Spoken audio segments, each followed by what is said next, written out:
The ability of the being to adapt to the proposed environments, although it shows its genius, also shows fragility in contrast to the inherent strength. While some have spontaneously natural behaviors, others distance themselves from nature and the naturalness of things, acting as destructive transformers. The skillful construction of universes defines, as a law, the flow of constant and eternal transformation. In this flow, the behavior of beings adapts to the functions of transforming or maintaining them, based on the materials provided. Transformation dissolves the previous state of created things, and creates new things from them, through separations and mixtures. Beings associate, apply concepts, and name the products resulting from transformations, that is, the new things created, giving them functions and applications. This process necessarily develops the mental creation of powerful and divine beings of creation, maintenance, and destruction of the universe and its parts.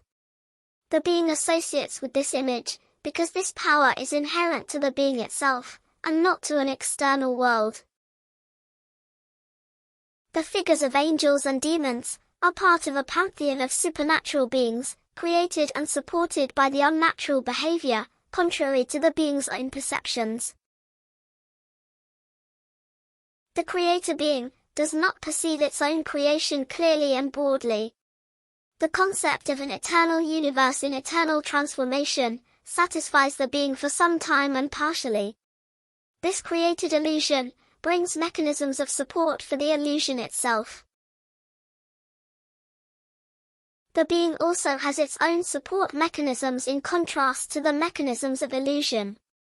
The being will always prevail over illusion.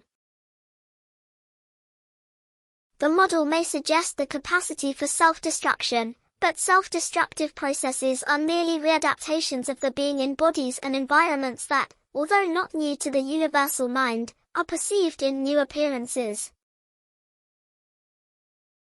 The text treats the model as another empirical knowledge present in all and each being. The text gives the correct dimension to the being, without partitioning it and without conceptualizing its parts. There are already many parallel texts, adapted to the created world, to guide the being in behavior in this environment.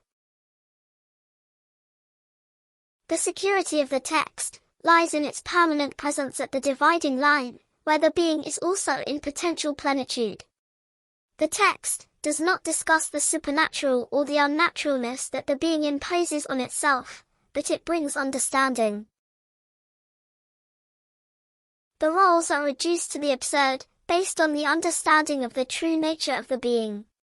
The identification is more than provocative for the awakening of each one. It is a requirement for the being dissatisfied with imprisonment in an endless cycle, no matter how romantic and mysterious it may seem, and no matter how deep its subordination. The text, without defining or discussing errors and successes, rejects that everything is right, as an absolute truth.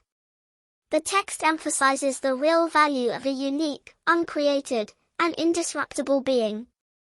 Everything that is born and dies is not the being, and does not belong to it. Understanding, like a precious treasure, has adaptations to withstand the garments that the being wears. It itself pulses, and its movements of expansion and return keep active all the mechanisms of transposition, passages, and transcendences between states. Adaptable perception contains the complete set, making the creation or incorporation of anything unnecessary. Since each moment is a universe of its own, perception adaptable to the moment adjusts.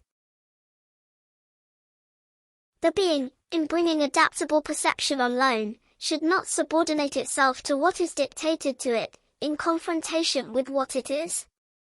The environment will use all mechanisms and forces, so that it does not remember what it is and who it is.